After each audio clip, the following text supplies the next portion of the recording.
सभामुख महोदय, आज हाम्रो आँगनमा भाद्र महिनाको आगमन भएको छ। यो त्यही ऐतिहासिक महिना हो जब सेनाको सहजीकरणमा लोकतान्त्रिक सरकार तथा संसद अवैध ढङ्गबाट भङ्ग गरिएको थियो। यो त्यही महिना हो जब देश धुवाँ र खरानी बनाइएको थियो। आज मेरो मानसपटलमा देश जलिरहेका दृश्यहरू फेरि सजीव भएका छन्। आज मेरा कानहरूमा देश जलाउनेहरूका अट्टहास गुन्जिरहेको छ।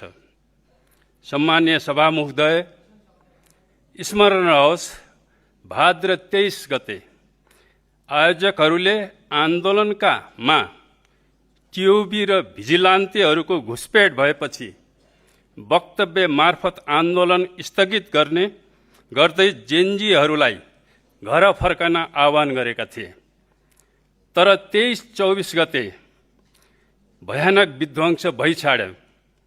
यो अग्निदहनमा प्रहरी, जेनजी विद्यार्थी लगायत 6 दर्जनभन्दा बढी नागरिकहरूको बलि चलाइयो।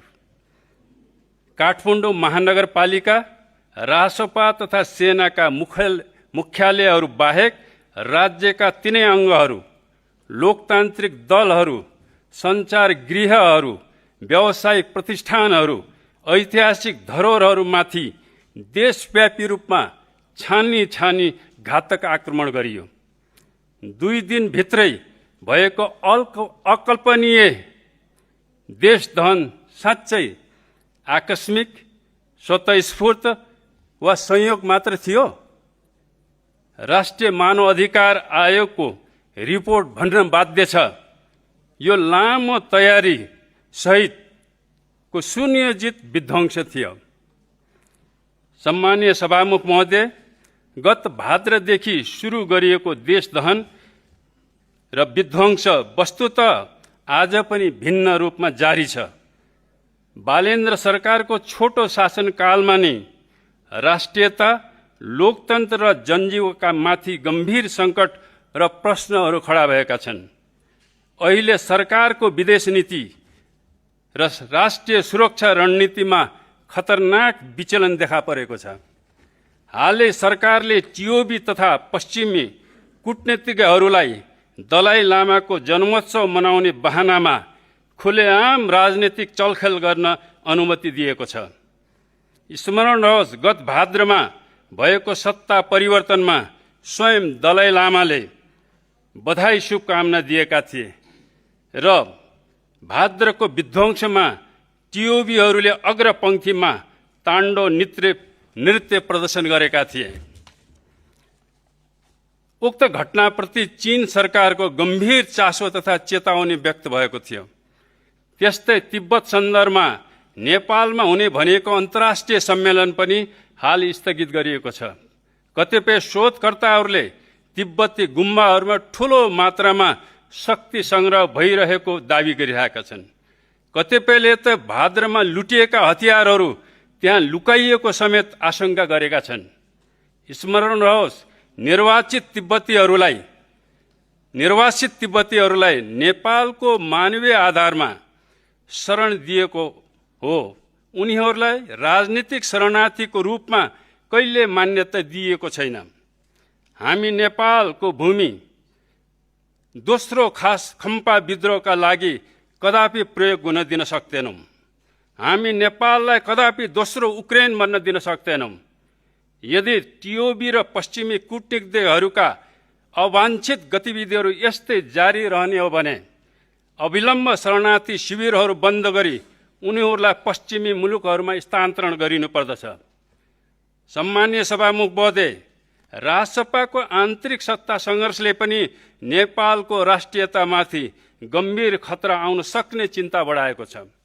रासपा सभापतिको भारत भ्रमण हुनुभन्दा ठिक 1 दिन पहिले प्रधानमन्त्रीको संसदमा आकस्मिक आगमन हुनु, अस्वाभाविक रूपमा राष्ट्र विरोधी वक्तव्य दिनु, त्यसलाई खण्डन गर्न ठाडै अस्वीकार गर्नु, दक्षिणका मित्रहरूद्वारा हार्दिक बधाई तथा हर्षोल्लास मनाउनु बीएसएफद्वारा सुस्तामा अतिक्रमण गर्नु। ठिक यसै क्रममा दिल्लीमा राजसभाका सभापतिको भारत सरकार तथा सत्ताधारी पार्टीद्वारा अस्वाभाविक रूपमा भव्य स्वागत तथा सम्मान गरिनु। त्यसपछि विगतमा नेपालले अस्वीकार गर्दै आएको सुपुर्दगी सन्धि नयाँ शीर्षकमा सरकारद्वारा हस्ताक्षर गरिनु। यसै सिलसिलामा प्रधानमन्त्रीका सल्लाहकारको छापामार शैलीमा दिल्ली भ्रमण हुनु। यसै सिलसिलामा राजसभाका संस्थापक महासचिवद्वारा शीर्ष नेताहरूको चरम सत्तामुखी चरित्रको सार्वजनिक खुलासा गर्नु। यी र यस्तै परिघटनाहरूले कतै नेपाल सिक्किमीकरणको खतरनाक मार्गमा अग्रसर भइरहेको त छैन भन्ने सर्वत्र चिन्ता बढाएको छ। सम्मानीय सभामुख महोदय, यस अतिरिक्त नेपालमाथि लादिएका अपमानजनक सन्धि सम्झौताहरू अझै यथावत छन्। भू राजनीतिक द्वन्द्वमा नेपाललाई आफ्नो प्रभाव क्षेत्र बनाउन महाशक्तिहरूमा हानथाप कायमै छ। नेपालका प्राकृतिक स्रोतहरू कब्जा गर्न बहुराष्ट्रिय कम्पनीहरू बीच घातक होडबाजी चल्दै आएको छ। राजनीतिक दल तथा राज्यका अङ्गहरूमा प्रभाव पार्न पनि दलालहरूको चलखेल चल्दै आएको छ। बाहिरबाट फन्डेड कतिपय एनजिओ, आइएनजिओ तथा धार्मिक सङ्घ संस्थाहरू नेपाल विरोधी गतिविधिमा सक्रिय छन्। कतिपय शक्तिहरू नेपालमा अस्थिरता उत्पन्न गर्न पृथकतावाद र धार्मिक उन्माद भड्काउन उद्यत छन्। सम्मानीय सभामुख महोदय, आज लोकतन्त्र सर्वाधिक सङ्कटमा छ। लोकतान्त्रिक दलहरूको लामो सङ्घर्ष, त्याग, बलिदानबाट सर्वप्रथम 2007 सालमा लोकतन्त्रको स्थापना भयो। 3 दशकको अथक सङ्घर्षबाट 47 सालमा लोकतन्त्रको पुनर्स्थापना भयो। 1.5 दशकको रक्तरञ्जित सङ्घर्षबाट 62 सालमा गणतन्त्रको स्थापना भयो। झन्डै 1 दशकको सङ्घर्षबाट सङ्घीयता 72 सालमा घोषणा गरियो। सम्मानीय सभामुख महोदय, आजको नेपाल लोकतान्त्रिक दलहरू, मुख्यतः काङ्ग्रेस, कम्युनिस्ट र मधेसवादीहरूको लगभग 8 दशकको अथक सङ्घर्ष, त्याग, बलिदान र शहादतको उपज हो। यसमा उनीहरूले गर्व गर्नै पर्दछ। तर दुर्भाग्यवश उनीहरूका आन्तरिक तथा परस्पर विभाजनकै कारण 17 सालमा महेन्द्र तन्त्र, 61 सालमा ज्ञानेन्द्र तन्त्र र अहिले बालेन्द्र तन्त्र स्थापित भएको छ। म राजसभाका आदरणीय मित्रहरूलाई 182 तले काँचको घरमा बसेर अहङ्कार र उत्ताउलोपन प्रदर्शन नगर्न साथै प्रतिपक्षी नागरिकहरूमाथि ढुङ्गा प्रहार नगर्न पनि विनम्र आग्रह गर्न चाहन्छु। हेक्कारोस्, यो सिसाको घर तपाईहरूको रगत पसिनाको जगमा उभिएको छैन। जुन दिन लोकतान्त्रिक दलहरूले आफ्ना आन्तरिक विभाजनहरूलाई मजबुत मोर्चा र एकतामा परिणत गर्नेछन्, त्यसै दिन यो गर्ल्याम गुर्लुम ढल्नेछ, चकनाचुर हुनेछ। सम्मानीय सभामुख महोदय, गत फागुनमा सम्पन्न विशेष निर्वाचन मार्फत स्थापित झन्डै 2/3 अनौठो लोकतन्त्र, युनिक डेमोक्रेसीका अनौठा विशेषताहरू दिन प्रतिदिन उद्घाटित भइरहेका छन्। राजनीतिक तथा संवैधानिक दृष्टिले यो परम्परागत लोकतन्त्र जस्तै प्रतीत हुन्छ। तर यसका क्रियाकलापमा अधिनायकवाद झल्किन्छ, किनभने यसले घोषणापत्रहरूमा लोकतन्त्र सुशासनको नारा घन्काउँछ, व्यवहारत राज्य आतंक मचाउँछ। राष्ट्रियताका दृष्टिले यसले आफ्ना भित्ताहरूमा ग्रेटर नेपालको नक्सा र झन्डा झुन्डाउँछ, तर संसदको रोस्टमबाट राष्ट्र विरोधी वक्तव्य जारी गर्छ र टियुबीहरूलाई खुलेआम ताण्डव नृत्य गर्न अनुमति दिन्छ। संस्कार र शैलीका दृष्टिले यो धीर र गम्भीर जस्तो प्रतीत हुन्छ, तर आचरणबाट अहङ्कार र अशिष्टता झल्किन्छ। विकास र समृद्धिका दृष्टिले यसले आफूलाई गरिबको सहारा ठान्दछ, तर व्यवहारत तिनै गरिबमाथि करको भारी थोपर्छ, तिनैमाथि डोजर दौडाउँछ। यो युनिक डेमोक्रेसीको कथनी र करिनीमा 180 डिग्रीको विरोधाभास देखिन्छ। सम्मानीय सभामुख महोदय, यो छोटो अवधिमा बालेन्द्र सरकारले निरङ्कुशताका सबै कीर्तिमानहरू तोड्दै गएको छ। यसको सुरुवात राष्ट्रियता, लोकतन्त्र तथा जनजीविकाका संवाहकहरूमाथि सुशासनको आवरणमा झुट्टा आरोप थोपर्ने, थुन्ने र समाप्त पार्ने अभियानबाट भयो। त्यो अभियान अझै जारी छ। यसको आतंक र अमानवीयता सुकुमवासी बस्तीहरूमा डोजरको उत्पात र सेना परिचालनबाट प्रकट भयो। यसका बन्द कानहरूले सुत्केरी र शिशुहरूको चित्कार सुनेन। यसका काला चस्माहरूले इन्द्र राईहरूका विवश आत्महत्याहरूलाई देखेन। यसका निर्दय आत्माले सुकुमवासीहरूको विजोग र बिचल्लीलाई आफ्नो महान उपलब्धि ठान्यो। सम्मान्य सभामुख महोदय, बालेन सरकारको स्वेच्छाचारिता र अधिनायकवाद पूर्व घोषित संसद अधिवेशन स्थगन गरी अध्यादेशहरूको आकस्मिक उद्घोषबाट सुरु भयो। स्मरण रहोस्, लोकतन्त्र जनादेश तथा विधि संविधानबाट स्वचालित हुन्छ, तर अधिनायकवाद शासकको चरम महत्वाकांक्षा र आदेशबाट परिचालित हुन्छ। यसले संख्या र शक्तिको बलमा संविधान विपरीत नियमावली तथा ऐन कानुनहरू निरूपण गर्छ। अधिनायकवाद सबैभन्दा बढी मिडियाबाट तर्सन्छ। यसले निजी क्षेत्रले पाउँदै आएको विज्ञापन बन्द गरियो। सञ्चारकर्मीहरूलाई साइबर अपराधमा हतकडी लगाइयो। सचेत युवा विद्यार्थीहरू देखेर निरङ्कुश शासकको सातो जान्छ। त्यसैले विद्यार्थी युनियनहरूमा ताला ठोकियो। स्वेच्छाचारी शासक हमेसा सङ्गठित श्रमजीवी पेसाकर्मीहरूबाट भयभीत हुन्छ। त्यसैले ट्रेड युनियनमाथि प्रतिबन्ध लगाइयो। निरङ्कुश शासकले नागरिकहरूको मौलिक अधिकारको हत्यामा आफ्नो जीवन देख्छ, तर यो उसको फगत भ्रम हो। वास्तवमा हरेक हत्यामा उसले आफ्नै चिहान खनिरहेको हुन्छ। सम्मान्य सभामुख महोदय, यो देशको विडम्बना के छ भने जसले डिस्कर्ड मार्फत देश जलाउन योजना बनाए, तालिम दिए, खरानी बनाए, अहिले उनीहरूकै हातमा नागरिक सुरक्षाको कमान छ। यो देशको पीडा के छ भने जसले जेल भत्काए, कैदी भगाए, हतियार लुटाए, अहिले उनीहरूले नै कानुन बनाउने ठेक्का पाएका छन्।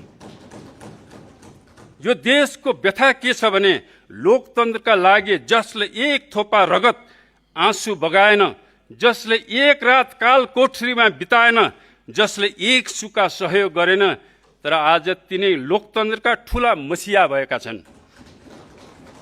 भनिन्छ यो देश सतीले सरापेको भूमि हो, जहाँ भीममल्ल भीमदत्तहरू अनाहक थुनिन्छन्, अकाल मारिन्छन्। सम्मानित सभामुख महोदय, एउटा प्रसिद्ध लोककथन छ, सर्पले सर्पको खुट्टी देख्छ। देशको खरानीबाट उत्पत्ति भएको पूर्व प्रधानमन्त्री र सबैकी प्यारी आमा सुशीला कारिकोको अनुभवसिद्ध निष्कर्ष छ, बालेन्द्र सरकार केवल ओली अर्थात् लोकतन्त्रको विरोध गर्न बनेको हो। रासपका सांसद डाक्टर अमरेश सिंहको पनि त्यस्तै अनुभव छ। बालेन्द्र सरकार पाकिस्तानी मोडलमा निर्माण भएको र सञ्चालन भइरहेको छ। अहिले त्यो नर्थ कोरिया मोडेलतिर अग्रसर छ। स्मरण रहोस्, पाकिस्तानमा औपचारिक अर्थमा संसद र सरकार दुवै हुन्छ, तर वास्तविक शासन सञ्चालन नैपथ्यबाट कुनै अनिर्वाचित अदृश्य शक्तिले गर्दछ। यसलाई पाकिस्तानी मोडल भन्ने गरिन्छ। सम्मान्य सभामुख महोदय, कतिपय राजनीतिक पण्डितहरूको निष्कर्ष छ यो सरकारको आधार पपुलिजम, अल्गोरिदम र अपर्चुनिजम हो। कतिपय भू राजनीतिका शोधकर्ताहरूको दाबी छ यो सरकारको शक्तिको स्रोत 3A आर्मी, अल्गोरिदम र अमेरिका हो। कतिपय प्रबुद्ध नागरिक तथा पर्यवेक्षकहरूको कथन छ अब पपुलिजमको नशा, अल्गोरिदमको जादु, अपर्चुनिजमको भ्रम र 3A को शक्ति क्रमशः क्षीण हुँदै गएको छ। त्यसैले यो सरकारको मुखियाले आफू नितान्तै एक्लो भएको छटपटी महसुस गरिरहेको छ। सम्मान्य सभामुख महोदय, यो अल्प अवधिमा आम जनताको जीवन अत्यन्तै नाजुक अवस्थामा पुर्याइएको छ। चरम महँगीले आकाश छोएको छ। चोरी, तस्करी, कालोबजारी, भ्रष्टाचार, बेरोजगारीले धरती ढाकेको छ। हत्या, हिंसा, आत्मदाह, आत्महत्या र अपराधका घटनाहरूमा भारी वृद्धि भएको छ। सामाजिक विकृति र विसङ्गतिहरू बढेका छन्। आर्थिक सङ्कटका कारण परिवारहरू विघटन भइरहेका छन्। प्राकृतिक विपद तथा सडक दुर्घटनाहरूबाट सयौंको ज्यान तथा अरबौंको क्षति भएको छ। सम्मानीय सभामुख महोदय, हार्वर्ड दीक्षित विद्वान अर्थमन्त्रीज्यूले नव उदारवादको आलोकमा उच्च वर्ग तथा चुनाव केन्द्रित बजेट प्रस्तुत गर्नुभएको छ। करको दरमा अवैध ढङ्गबाट हेराफेरी गरिएको छ। सम्पत्ति छानबिन तथा शुद्धिकरणको आवरणमा उद्योग व्यवसायहरूको गैर कानुनी धरपकड र भागभागको अवस्था छ। परिणामस्वरूप खरबौंको पुँजी पलायन भइरहेको छ। पुँजी बजार ओह्रालो लागेको छ। असुरक्षाका कारण विदेशी लगानी भित्रिन सकेको छैन। राज्य आतंकले भएको पुँजी पनि निष्क्रिय छ। गत भाद्रको विध्वंसले खरबौंको क्षति भएको छ। खाडी युद्धले गम्भीर ऊर्जा सङ्कट पैदा गरेको छ। त्यसमाथि कालो बजारी तथा सरकारको कुप्रबन्धका कारण तेल र ग्यासका लागि हाहाकार मचिएको छ। सरकार ऋण काट्ने, घिउ खाने बाटोमा दौडिरहेको छ। माननीय सदस्य, समय सकियो। सम्मानीय सभामुख महोदय, यो निर्दयी सरकारले गरिब जनताले सीमा पारीबाट ल्याएको 1 दर्जन केरा, 1 किलो चिनी, 1 लिटर तेल, 1 पाकेट नुन बलजफ्ती खोज्छ। तर एयरपोर्टबाट भित्रिने ब्लू लेबल र महँगा आइफोनहरू गिफ्ट भनेर छुट दिन्छ। भोका जनताले घाँस माग्छन्, यो सरकारले तातो गोली दिन्छ। गरिब जनताले बास माग्छन्, सरकारले बस्तीहरू उजाड बनाउँछ।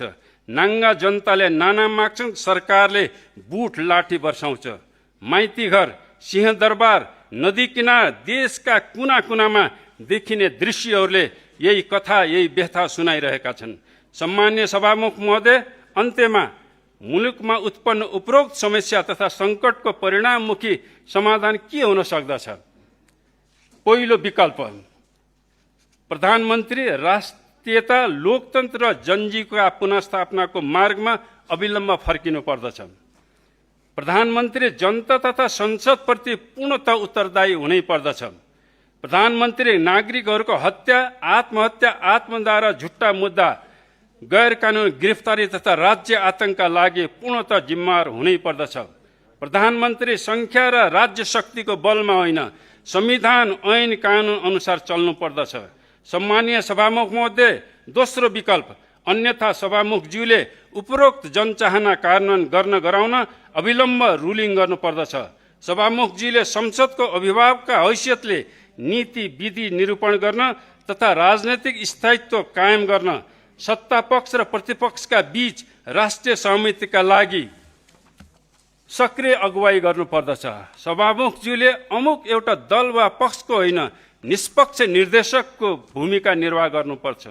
सम्मानीय सभामुख महोदय, तेस्रो विकल्प, अन्यथा राष्ट्रसभाका सभापतिज्यूले पार्टीको प्रमुख राजनैतिक नेताको हैसियतले प्रधानमन्त्रीसहित सरकारको पुनर्गठन गर्न अविलम्ब पहल गर्नुपर्दछ। सम्मानीय सभामुख महोदय, अन्तिम विकल्प बाँकी छ। अन्यथा राष्ट्रियता, लोकतन्त्र तथा जनजीविका पुनर्स्थापना गर्न छिट्टै चारै दिशाबाट 7 साल, 47 साल, 62 सालको भन्दा विशाल अकल्पनीय जनसुनामी आउनेछ, निश्चित आउनेछ। किनभने इतिहासले भन्छ, सङ्कटको गर्भबाट समाधान जन्मिन्छ, प्रश्नको मर्मबाट उत्तर जन्मिन्छ। धन्यवाद।